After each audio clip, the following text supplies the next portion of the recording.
Hello my dear friends, how are you? In this video, we are going to learn about the first type of if clause, where the condition is expressed in the simple present tense.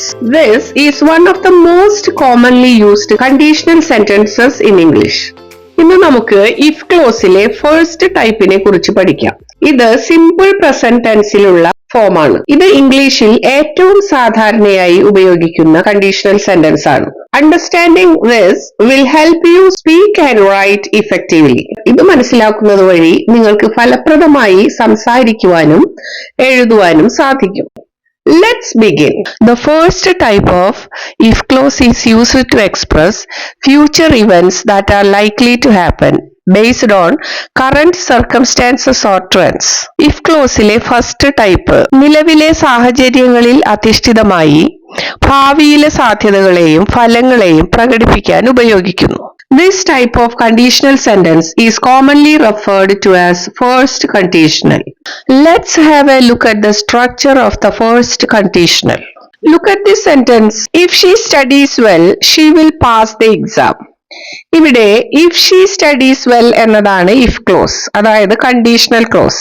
അതായത് ഒരു condition ആണ് if clauseലൂടെ സൂചിപ്പിക്കുന്നത്. She will pass the exam എന്നത് main clause ആണ്. Main ക്ലോസിനെ നമുക്ക് result close എന്നും പറയാവുന്നതാണ്. കാരണം ഇഫ് ക്ലോസിൽ പറയുന്ന കണ്ടീഷന്റെ റിസൾട്ട് അഥവാ ഫലമാണ് മെയിൻ ക്ലോസിലൂടെ പ്രകടിപ്പിക്കുന്നത്. ഇഫ് ക്ലോസിന്റെ സ്ട്രക്ചർ വരുന്നത് ഇപ്രകാരമാണ്: if plus subject plus simple present tense form of the verb. In the simple present tense, the form of the verb depends on the subject.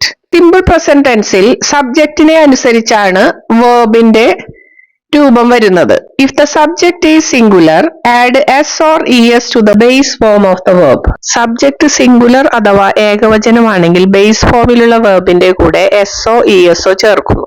If the subject is plural, use the base form of the verb. Subject plural അഥവാ ബഹുവചനമാണെങ്കിൽ base ഫോമിലുള്ള വേർബാണ് ഉപയോഗിക്കുന്നത്. വേർബിന്റെ കൂടെ എസ്ഒ ഇഎസ്ഒ ചേർക്കുന്നില്ല. ഇത് ശ്രദ്ധിക്കുക. Main ക്ലോസിന്റെ structure വരുന്നത് ഇപ്രകാരമാണ്: subject plus will plus base form of the verb. This is the structure used in the first type of conditional sentence. The if clause in a first conditional sentence can come either first or second within the sentence. ഒരു സെന്റൻസിൽ if clause ആദ്യവും അതിനുശേഷം main clause എന്ന രീതിയിലും തിരിച്ച് main clause ആദ്യവും അതിനുശേഷം if close എന്ന രീതിയിലും വരാവുന്നതാണ്. If close സെന്റൻസിന്റെ ആദ്യ ഭാഗത്ത് വരികയാണെങ്കിൽ ഒരു കോമ കൊണ്ട് മെയിൻ ക്ലോസിനെ വേർതിരിക്കുന്നു. മെയിൻ ക്ലോസ് ആണ് സെന്റൻസിന്റെ ആദ്യം വരുന്നതെങ്കിൽ അതിനുശേഷം കോമ ഉപയോഗിക്കുന്നില്ല. ഇത് ശ്രദ്ധിക്കുക. If close talks about A state or condition, അതായത് ഇഫ് ക്ലോസ് ഒരു അവസ്ഥയെ കുറിച്ചാണ് സൂചിപ്പിക്കുന്നത്. The main clause in a conditional sentence talks about the outcome or result of the condition presented in the if clause. It describes what will happen or the consequences if the condition is true. അതായത് if clauseൽ പറഞ്ഞിരിക്കുന്ന കണ്ടീഷന്റെ പരിണിത ഫലത്തെ കുറിച്ചാണ് main ക്ലോസിലൂടെ സൂചിപ്പിക്കുന്നത്. Now let's see some examples. If it rains, we will stay at home. മഴ പെയ്യുകയാണെങ്കിൽ ഞങ്ങൾ വീട്ടിലിരിക്കും. If it rains എന്നത് if ക്ലോസും we will stay at home എന്നത് മെയിൻ ക്ലോസുമാണ്. if ക്ലോസിലെ വേർബ് rains ആണ്. അത് സിമ്പിൾ പ്രസന്റ് ടെൻസിലാണ്. മെയിൻ ക്ലോസിലെ വേർബ് വിൽ സ്റ്റേ ആണ്. ഇത് ഫ്യൂച്ചർ ടെൻസിലാണ്. ഇതിലെ മെയിൻ വേർബ് ആയിട്ടുള്ള സ്റ്റേ എന്നത് ബേസ് ഫോമിലാണ്. If you study hard, you will pass the exam. നീ നല്ലപോലെ പഠിച്ചാൽ നീ പരീക്ഷ പാസ്സാവും. ഇവിടെ ഇഫ് ക്ലോസിലെ വേർബ് സ്റ്റഡി ആണ്. അത് സിമ്പിൾ പ്രസന്റ് ടെൻസിലാണ്. മെയിൻ ക്ലോസിലെ വേർബ് വിൽ പാസ് എന്നത് ഫ്യൂച്ചർ ടെൻസിലാണ്. We will stay at home if it rains. മഴ പെയ്യുകയാണെങ്കിൽ ഞങ്ങൾ വീട്ടിലിരിക്കും. ഇവിടെ മെയിൻ ക്ലോസ് ആണ് സെന്റൻസിന്റെ ആദ്യം വന്നിരിക്കുന്നത്. അതിനുശേഷമാണ് ഇഫ് ക്ലോസ് വന്നിരിക്കുന്നത്. അതുകൊണ്ട് തന്നെ മെയിൻ ക്ലോസിനെയും ഇഫ് ക്ലോസിനെയും സെപ്പറേറ്റ് ചെയ്യുന്നതിന് കോമ ഉപയോഗിക്കുന്നില്ല. If she has time, she will help you. അവൾക്ക് സമയമുണ്ടെങ്കിൽ അവൾ നിന്നെ സഹായിക്കും. ഇവിടെ ഇഫ് ക്ലോസിലെ വേർബ് ഹാസ് ആണ്. അത് പ്രസന്റ് ടെൻസിലാണ്. മെയിൻ ക്ലോസിലെ വേർബ് വിൽ ഹെൽപ്പ് എന്നതാണ്. അത് ഫ്യൂച്ചർ ടെൻസിലാണ്. വില്ലിന്റെ കൂടെ ബേസ് ഫോമിലുള്ള വേർബാണ് വരുന്നത്. If it Reigns tomorrow, We will cancel the trip.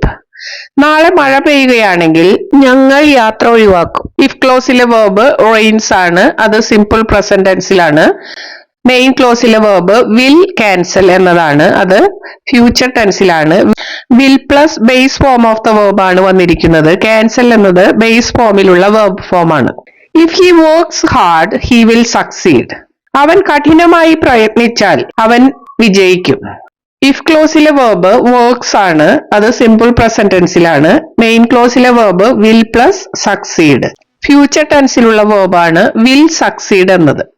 Succeed എന്നത് ബേസ് ഫോമിലുള്ള വെർബ് ആണ്.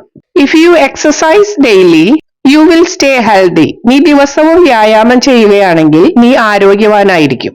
ഇഫ് ക്ലോസിലെ വെർബ് എക്സസൈസ് ആണ്, അത് സിമ്പിൾ പ്രസന്റ് ടെൻസിലാണ്.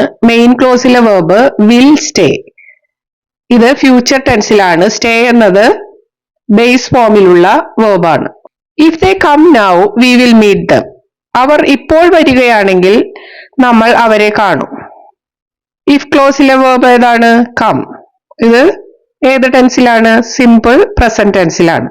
Since the subject is plural in the if clause we use the base form of the verb come without adding s or es to it. if ക്ലോസിലെ subject they ആണ്, അത് plural ആണ്, അതുകൊണ്ട് verb base ഫോമിലാണ് ഉപയോഗിച്ചിരിക്കുന്നത്.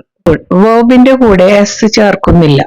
Main ക്ലോസിലെ verb will meet, ഇത് future ടെൻസിലാണ്. Meet എന്നുള്ളത് ബേസ് ഫോമിലുള്ള വെർബ് ആണ്. I hope the explanations are clear to you. What did you understand in today's class? By using the first conditional, speakers can express their predictions, intentions, and possibilities for the future. Remember, the condition is in the simple present tense and the result is in the future tense, typically using will followed by the base form of the verb. In the next video, we will explore how if clauses are used in the past tense. Thank you for watching and keep practicing these examples to master this concept. If you like my classes, please subscribe and share. Thank you for watching and have a great day.